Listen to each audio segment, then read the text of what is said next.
देखिए bank of Maharashtra जो है पिछले 2 वर्षों से अच्छा परफॉर्मेंस कर रहा है और उसके तहत हम कई काफ़ी शाखाएं भी खोल रहे हैं पूरे भारत में। तो अभी भी हमने लगभग 2400 शाखाएं पूरी की हैं टोटल। और अब जो है तो महाराष्ट्र के बाहर चाहे वो झारखंड है, उत्तर प्रदेश है, केरल है, तमिलनाडु है, हम सब जगह अपनी शाखाएं खोल रहे हैं। तो उसी के तहत जो है तो हम सभी जो है तो टॉप मैनेजमेंट में विजिट करते हैं अपने अंचल कार्यालयों को। तो उसी के तहत आज हमने यहाँ पे भी एक प्रोग्राम रखा हुआ था। और बलिया में भी एक स्कूल है, काफ़ी 2-3 स्कूल जो हमारे ग्राहक हैं। तो वहाँ पे भी कुछ कंप्यूटर वितरण का समारोह था बच्चों के लिए, जो कई तबके के बच्चे वहाँ पे पढ़ते हैं। तो उसके तहत यहाँ पे एक था। और जो लगभग जो बिहार में हम ये कोशिश कर रहे हैं कि अपना जो बिजनेस है बैंक का, तो उसको हम इस समय पे लगभग, हाँ, लगभग 4.5-5 के आसपास में है। तो हम उसको फर्स्ट फेज में 7,500 करोड़ और सेकंड फेज में 10,000 करोड़ के आसपास हम उसको बढ़ाना चाहते हैं। इसी प्रकार से जो उत्तर प्रदेश की भी बात है, हम वहाँ पे थे सवेरे, तो 128 वहाँ पे शाखाएं हैं और लगभग टोटल 15,000 करोड़ के आसपास का वहाँ पे है। तो वहाँ पे भी हम कोशिश कर रहे हैं कि 18,000 से लेकर 20,000 करोड़ तक का व्यवसाय उसको वहाँ पे बढ़ाएं। इसी के तहत सबसे बड़ी चीज होती है किसी भी ऑर्गेनाइजेशन में उसके स्टाफ सदस्य। तो हम तो कस्टमर से मिलते ही रहते हैं। तो आज भी सवेरे से काफी कस्टमरों, तो काफी योजनाएं चल रही हैं जो जनमानस के लिए बहुत अच्छी है। अब अगर इसमें मैं बोलूं तो जो बैंक ऑफ महाराष्ट्र है वो सभी में, चाहे वो पीएम सुरक्षा योजना है, जीवन ज्योति बीमा योजना है, सुरक्षा बीमा, अटल पेंशन है, चाहे वो मुद्रा स्कीम है, पीएम स्वनिधि है, और अगर हम दूसरी स्कीम लें एग्रीकल्चर की तरफ पीएमएफएवाई है, और बाकी जो स्कीमें हैं, तो सभी में बैंक ऑफ महाराष्ट्र कहीं ना कहीं अपना अवार्ड लेता रहता है। एपीवाई में हमको बैंक ऑफ महाराष्ट्र को अवार्ड मिला हुआ है। पिछले वर्ष एमएसएमई में बेस्ट एमएसएमई अवार्ड माननीय प्रधानमंत्री जी के हाथों से हमारे महाप्रबंधक श्री कबाड़े साहब हैं उनको मिला था। तो बैंक को इसमें लगातार मिलता रहता है। और जो बैंक ऑफ महाराष्ट्र है वो एसएलबीसी कन्वेनर भी है महाराष्ट्र का। तो जो महाराष्ट्र एक बहुत बड़ा स्टेट है और सबसे बड़ी एसएलबीसी है और उसका कन्वेनर है बैंक ऑफ महाराष्ट्र। और आप जनरली पढ़ते होंगे न्यूज में कि महाराष्ट्र में भी जो एसएलबीसी का कार्यान्वयन है, लीड बैंक है, वो काफी अच्छी तरीके से हम करते हैं।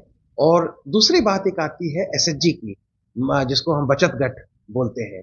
और खासकर अगर हम बचत गट में भी बात करें, महिला बचत गट की, वुमेन एसएचजी की, तो बैंक ऑफ महाराष्ट्र इसमें भी अग्रणी है। और हमने एक कर्नाटका में मैंगलोर में एसकेडीआरडीपी है, उसका पूरा नाम है श्री क्षेत्र धर्मस्थला रूरल डेवलपमेंट प्रोजेक्ट, बहुत बड़ा एक मूवमेंट है भारत के अंदर। उसके साथ में भी हमने एमओयू किया हुआ है और लगभग 1600 करोड़ के आसपास का हमने वो लोन है। अगर हम टोटल देखें जेएलजी में और एसएचजी महिला बचत गट में, तो लगभग 2600 करोड़ के आसपास का हमने उसमें भी किया है और उसमें भी नील एनपीए है। तो मैं आपसे ये कहना चाहूंगा कि जो सरकारी जितनी भी योजनाएं हैं, वो चाहे सीनियर सिटीजन स्कीम हो, पीपीएफ हो, और आपके सुकन्या समृद्धि हो। आज भी जब बलिया में मैं था, वहाँ पे हमने कंप्यूटर का वितरण किया, तो वहाँ पे भी काफ़ी 15 स्कूलों से बालक बालिकाएं थे। तो मैंने वहाँ पे भी एक जोर दिया कि वहाँ पे भी जो बालिकाएं हैं, सब हमारे स्टाफ जाके सुकन्या समृद्धि को जोर शोर से उसमें करें। तो बैंक ऑफ महाराष्ट्र इसमें अग्रणी रहा है और पूरी कोशिश इसमें ये है। अब हम एक कदम और आगे जा रहे हैं कि जितनी भी स्कीम है उसमें हम digital STP, state through process, अभी हमने PM Svanidhi end to end किया है एसटीपी में। तो कोशिश है कि हम उसमें भी अच्छे से आगे रहें। तो बिहार लगातार उद्योग की बात करता है, कई यूनिट जो है बैंकों के यहाँ ड्यूज यहाँ पे भी हमने एक इथेनॉल की यूनिट है और उसको हमने फाइनेंस किया, जो कि आपने प्रश्न भी किया कि सरकार की स्कीम है। वो भी हमने एक अच्छा प्रोजेक्ट किया हुआ है और वो भी अच्छा कार्य कर रहा है। तो अभी अभी उसका प्रोडक्शन चालू हुआ है। तो अभी तक में हमारा अच्छा है। और हम तो यहाँ पर ये देख रहे हैं कि जो भी इंडस्ट्रियल यूनिट है, ट्रेडिंग यूनिट है, और जो भी इस्टेब्लिशमेंट है, तो उसमें हम बढ़ चढ़ के अच्छे, जो अभी अच्छे ग्राहक हैं, उनके साथ में हम जुड़े और अच्छा बिजनेस करें। प्रधानमंत्री जी मन की बात कार्यक्रम में पीएम विश्वकर्मा योजना की बात की, जी जी जी। इसमें बैंक ऑफ महाराष्ट्र की, हाँ, देखिए अभी भी हमारे माननीय प्रधानमंत्री जी ने और भारत सरकार ने जो विश्वकर्मा, बहुत ही अच्छी स्कीम है मैं आपको बोलूं। और खासकर उस तबके के लिए जो एक स्पेसिफिक जो अपना व्यवसाय करते हैं, जैसे हम बोल सकते हैं सुनार है, लकड़ी का काम है, या अपना जो उसमें 7 से 8 अलग-अलग व्यवसाय, तो उन सब चीज़ों में जब आज के परिप्रेक्ष्य में जब समाज हमारा डिजिटल हो रहा है, जब समाज में तकनीकी का काफ़ी है, सरकार बहुत सारी स्कीम लाती है, उसका क्रियान्वयन होता है, और इसके साथ ही साथ आजकल का जो कस्टमर है, ग्राहक है, उसकी भी अपने परसेप्शन बदल गए हैं, उसकी अपनी इच्छाएँ, आकांक्षाएँ बदल गई हैं, उसकी जो प्रोडक्ट का यूज़ करने का तरीका है बदल गया है। तो उस परिप्रेक्ष्य में हम भी ये कोशिश करते हैं कि जो हमारे स्टाफ सदस्य हैं, उनको भी हम ट्रेनिंग देते हैं, ऐसे टाउन हॉल मीटिंग्स करते हैं, जहाँ पे हम ये अपडेट करते हैं कि आने वाला समय कैसे होगा और उनको कैसे करना है। अब इसी अगर मैं परिवेश में अगर आपसे बात करूँ, तो आज के युग में जो सबसे महत्वपूर्ण चीज़ है, वो ये है ग्राउंड लेवल फीडबैक। तो हमने जो यहाँ पे टाउन हॉल मीटिंग की स्टाफ है, तो हमारे सभी शाखाओं के स्टाफ सदस्य हैं, चाहे वो शाखा प्रमुख हों या फिर हमारे स्टाफ हों, क्लर्क हों, और सभी प्रकार के सभी रैंक एंड फाइल यहाँ पे आज मौजूद हैं।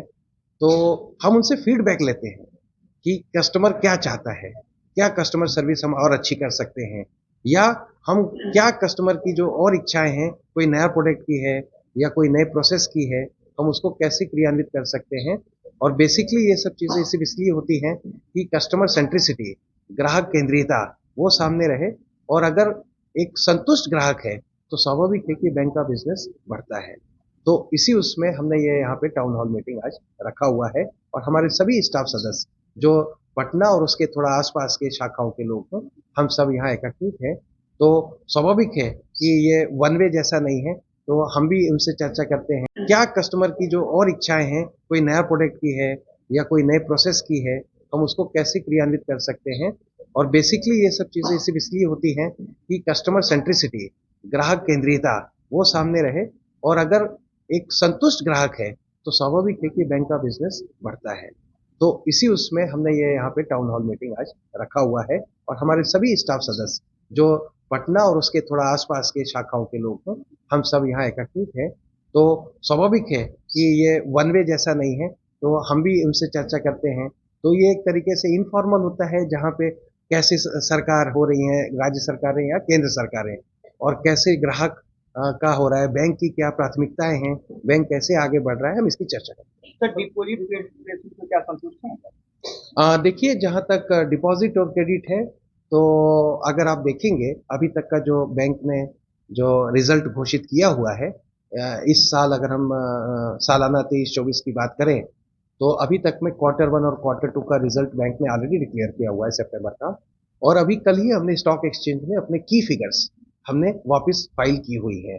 तो चूंकि ये प्रेस में ऑलरेडी दिया हुआ है कि टोटल बिजनेस कितना की फिगर्स है, तो उसके तहत मैं बोलूँगा कि आपके जो बैंक ऑफ महाराष्ट्र है, वो लगभग 75 से 77-78 सीडी रेशियो पे काम कर रहा है, जो कि एक अच्छा मानक माना जाता है। तो भारत सरकार द्वारा कई जन कल्याणकारी योजनाएं चलाई जा रही है। जी। बैंक ऑफ महाराष्ट्र किस रूप में जन कल्याणकारी योजनाओं में सहभागी है? देखिए, आपने बहुत अच्छा प्रश्न किया है। इस समय जो सरकार की तरफ से, चाहे वो, मैं दोनों बात करूँगा, चाहे राज्य सरकारें हों, चाहे वो